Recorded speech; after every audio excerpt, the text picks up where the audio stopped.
मैं नधौली कला से हूँ, डिस्ट्रिक्ट एटा से।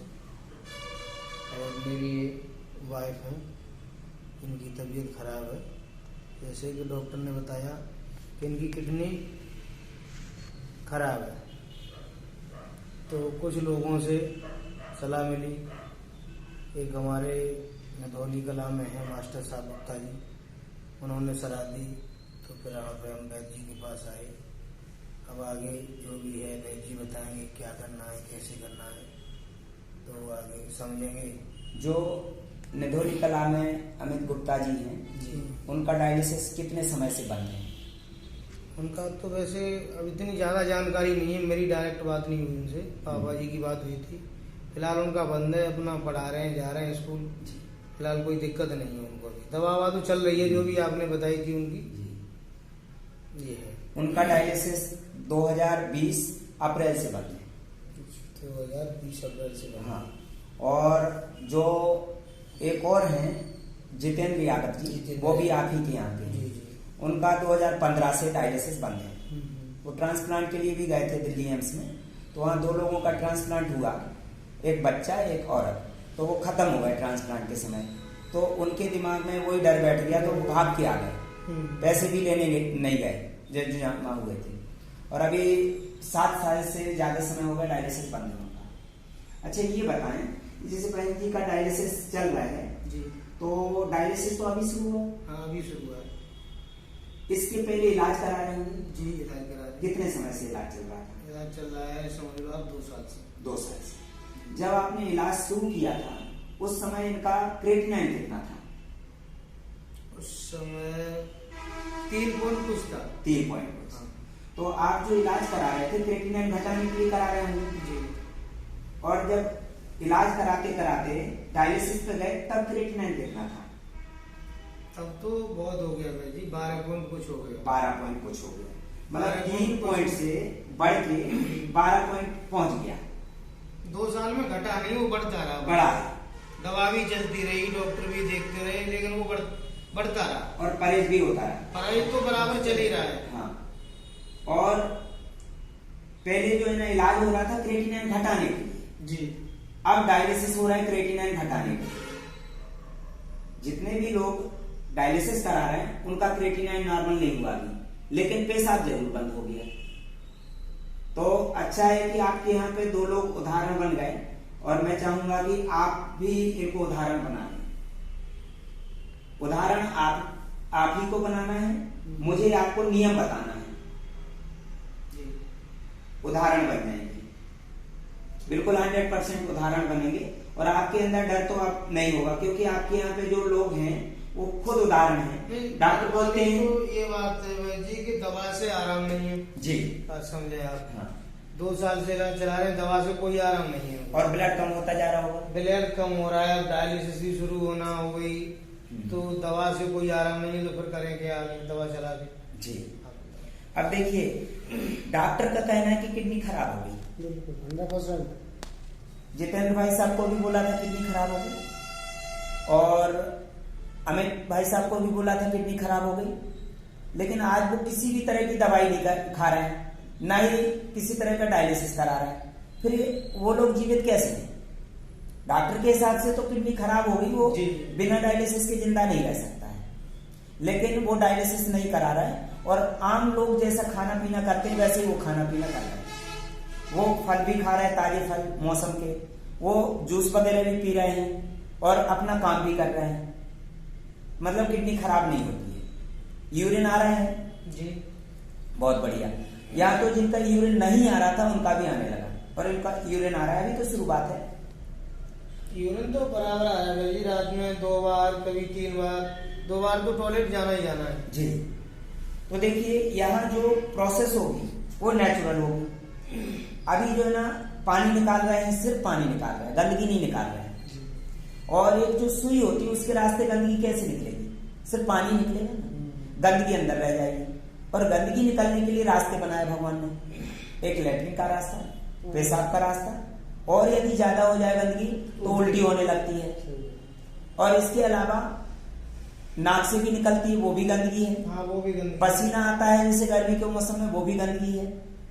तो ये जो है इसे बोलते हैं उत्सर्जन क्रिया, प्राकृतिक क्रिया होती है उत्सर्जन क्रिया। अब लोग हिंदी नहीं पढ़ते हैं इसलिए ये सब क्रियाएं नहीं जानते, अंग्रेजी पढ़ते हैं इसलिए डायलिसिस जानते हैं। ये डायलिसिस अंग्रेजों ने शब्द निकाला, अपने यहाँ उत्सर्जन क्रिया होती थी। हमारे यहाँ के जो लोग हैं वो अंग्रेजी पढ़ते हैं, वहां के लोग हिंदी पढ़ते हैं। हम हिंदी शुद्ध नहीं बोल पाते हैं, वो अंग्रेजी शुद्ध बोलते हैं क्योंकि पढ़ के समझ के बोलते हैं, उच्चारण सही करते हैं। देखिए अंग्रेजी लोग उल्टा करते हैं और हम उल्टा करने लगे, वो सीधा करने लगे। कैसे? जी और ओ को क्या बोलते हैं? गो बोलते हैं, गो, है ना। तो फिर डी और ओ को डो क्यों नहीं बोलते हैं? डी और ओ को गो बोलना चाहिए ना, लेकिन डू बोलते हैं। तो फिर जी और ओ को गो क्यों बोलते हैं? गु बोलो। तो भाई वो उल्टा बोलते हैं ना, अपने हिसाब से बोलते हैं। ऐसे डॉक्टर अपने हिसाब से आपको बता देते हैं क्रिएटिनाइन है, यूरिया है।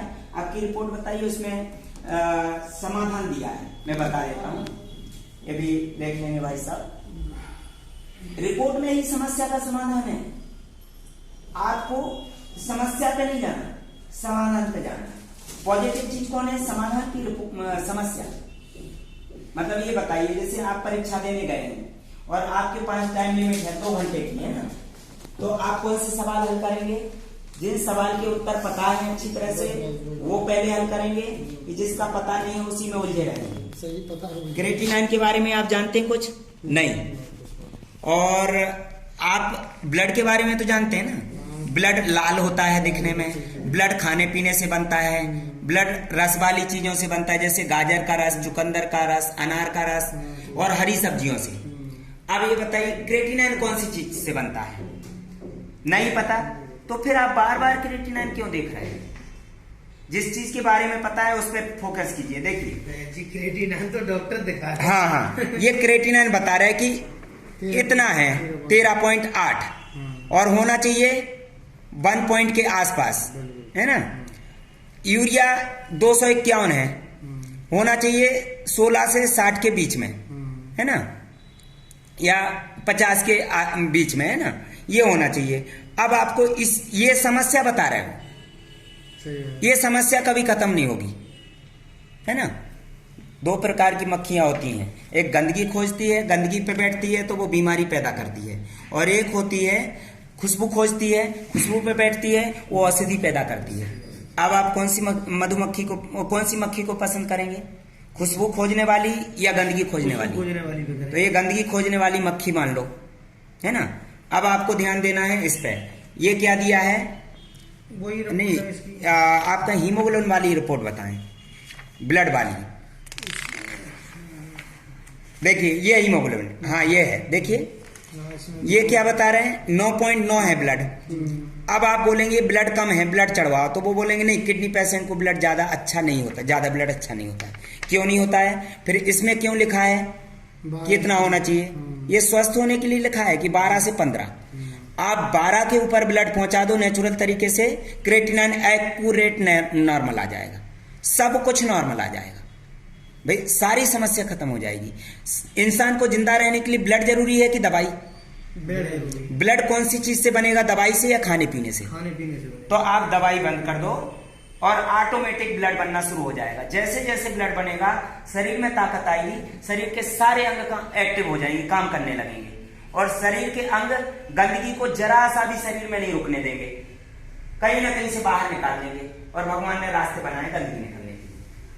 तो ऐसे आपके जो मैडम जी हैं ये भी बिल्कुल 100% उदाहरण बनेंगे। बस आप दिमाग से डर निकाल लीजिए। मैं 24 घंटे परामर्श देता हूं। रात में 2 बजे भी फोन करेंगे तुरंत फोन रिसीव होगा, 4 बजे भी रात में करेंगे या कभी भी फोन करेंगे तुरंत फोन रिसीव होता है।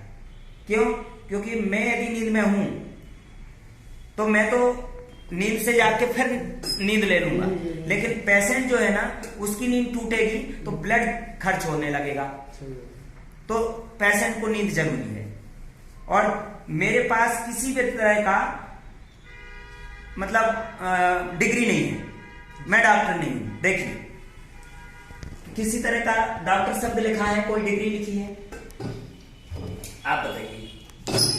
कोई डिग्री नहीं है, मैं डॉक्टर नहीं हूं, किसी भी तरह की डिग्री नहीं है। स्वस्थ जीवन के 3 सूत्र: शुद्ध हवा, स्वच्छ जल, सुपाच्य भोजन। इन तीनों को संतुलित कर दीजिए, बिल्कुल स्वस्थ हो जाएंगे। अब देखिए, मेरे पास डिग्री तो नहीं है, लेकिन ये डिग्री से कम नहीं है, जो किसी डॉक्टर के पास नहीं मिलेंगे एफिडेविट। ये जिनका डायलिसिस बंद हुआ है, ये देखिए, डॉक्टर के पास मिलेंगे क्या? ये सब नोटरी की हुए है। ये देखिए, ये खुद लिख के दिया है कि हमारी समस्या खत्म हो गई। देखिए ये, और कोई चीर फाड़ नहीं हुई, कोई ट्रांसप्लांट नहीं हुआ, और लेटरिन पेशाब बराबर आ रहा है, भूख प्यास लग रही, नींद आ रही है। ये देखिए, किसी डॉक्टर के पास नहीं मिलेंगे।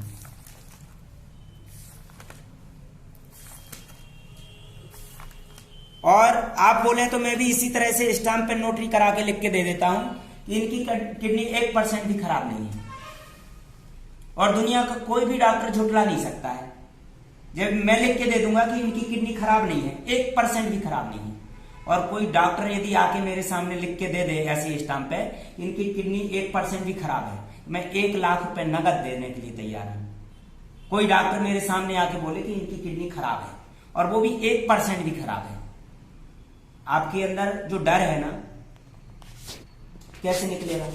आप स्टाम्प ले आइए, मैं लिख के दे देता हूं। डॉक्टर लिख के नहीं देगा कि किडनी खराब है, स्टाम्प पे लिख के नहीं देगा, लेकिन मैं लिख के देने के लिए तैयार हूं। किडनी खराब नहीं है 1%। किडनी का काम है ब्लड को छानना, ब्लड के अंदर जो घुलनशील पदार्थ है वो पेशाब के रूप में बाहर फेंकना। लेकिन जो बलगम है, गाढ़ा गाढ़ा मटेरियल मेल है, वो किडनी बाहर पेशाब के रास्ते नहीं निकालेगी, वो प्रोसेस करके वॉमिटिंग या नजला में निकालेगी। लेकिन आप दवाइयां देते रहेंगे तो दवाइयां उसको रोक के रखेंगी।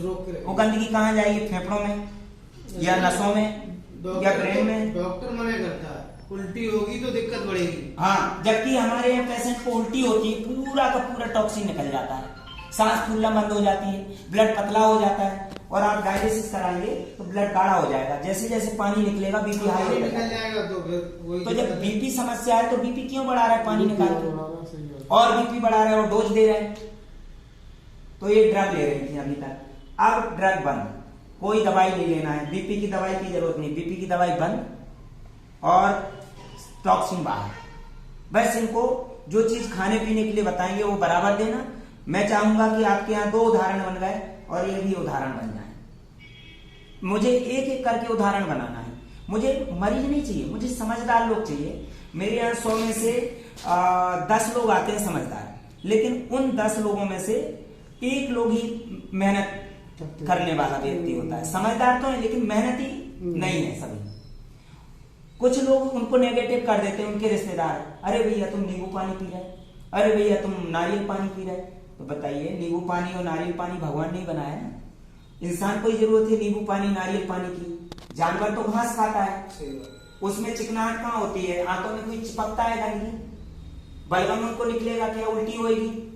नहीं, लेकिन इंसान को होगी। क्यों? क्योंकि एक्स्ट्रा चीजें जा रही हैं अंदर, रिफाइंड ऑयल वगैरह जो भी है, तो वो अंदर जाके जमा हो रहा है। तो वो सफाई करने के लिए नींबू बनाया। नींबू में क्या है? Citric acid. मूली बनाई, मूली में क्या है? Folic acid. नारियल पानी अमृत नहीं है, उसमें जो पोटेशियम है, पोटेशियम का काम है आंतों की सफाई करना, और जो नारियल पानी में मिनरल्स हैं वो ब्लड को पतला करना और बॉडी के टेम्परेचर को बैलेंस करना, नारियल पानी का काम। लेकिन यदि किसी तरह की दवाई दे देते हैं तो लीवर पे बुरा असर पड़ता है, लीवर सुस्त पड़ जाता है। जब लीवर काम ही नहीं करेगा तो क्या होगा?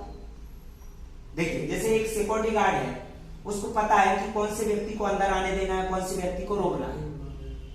अब आप उसको नशा करा दो, धुत करा दो, उसको पता चलेगा कि कौन से व्यक्ति को अंदर आने देना, कौन से व्यक्ति को रोकना है। फिर तो कोई भी आए जाए उसको होश ही नहीं है ना। ऐसे लीवर हमारा सिक्योरिटी गार्ड है, पोटेशियम अंदर जा रहा है। यदि लीवर को होश है तो वो पोटेशियम को आंतों के रास्ते बाहर करेगा, तो आंतों में जो भी चिकनाहट है वो घुल के निकल जाएगी, साफ हो जाएंगी आंतें, और जो मिनरल्स हैं वो बॉडी में जाएंगे। आप पी के देख लीजिए नारियल पानी, आपको दस्त लग जाएंगे। नारियल पानी में जो पोटेशियम है वो दस्त लगा देगा, पेट की सफाई कर देगा। और मिनरल्स अंदर जाएगा, आपका दिमाग भी ठंडा हो जाएगा, आपको अच्छा लगने लगेगा। और इनके अंदर दवाई का असर अभी होगा तो नारियल पानी बाहर नहीं निकलेगा, पूरा बॉडी में चला जाएगा। क्यों? लीवर को सेंस ही नहीं है ना, पता ही नहीं है कि कौन सी चीज अंदर पहुंचाना है, कौन सी चीज को रोकना है। दवाई का असर खत्म होने के बाद इनको भी दस्त लग जाएंगे। तो जो दस्त है ना वो नेचुरल डायलिसिस है। और जो अंदर जो पौष्टिक तत्व जाएंगे, अंदर ब्लड के अंदर गाढ़ा गाढ़ा मटेरियल है वो उल्टी में निकल जाएगा, और उल्टी में जो निकलेगा तो ब्लड नॉर्मल हो, ब्लड प्रेशर नॉर्मल हो जाएगा, सांस फूलना बंद हो जाएगी, तो दवाई की जरूरत। सांस तो अभी भी नहीं फूलती है जी। अरे तो अभी नहीं फूलती है, जो डायलिसिस करा रहे हैं ना वो क्रिएटिनिन घटा रहा है, वो बॉडी के बाहर नहीं निकालेंगे, ब्लड से अलग कर देंगे, फेफड़ों में जमा हो जाएगा, वो ब्लड में हट के फेफड़ों में, फिर सांस फूलेगी, फिर ये 2 बार 3 बार डायलिसिस करेंगे, फिर और मटेरियल पैदा होगा अंदर से, तो फिर फेफड़ों में तो पहले से भरा है, फिर वो यूरिनरी ब्लैडर में और यूरेटर में जमा कर देंगे, तो फिर पेशाब आना बंद हो जाएगा, फिर 3 बार डायलिसिस शुरू होगा, फिर बोलेंगे किडनी बदलवा लो, है ना। तो अब आपको नियम बता देते हैं, समझ लीजिएगा क्या करना है।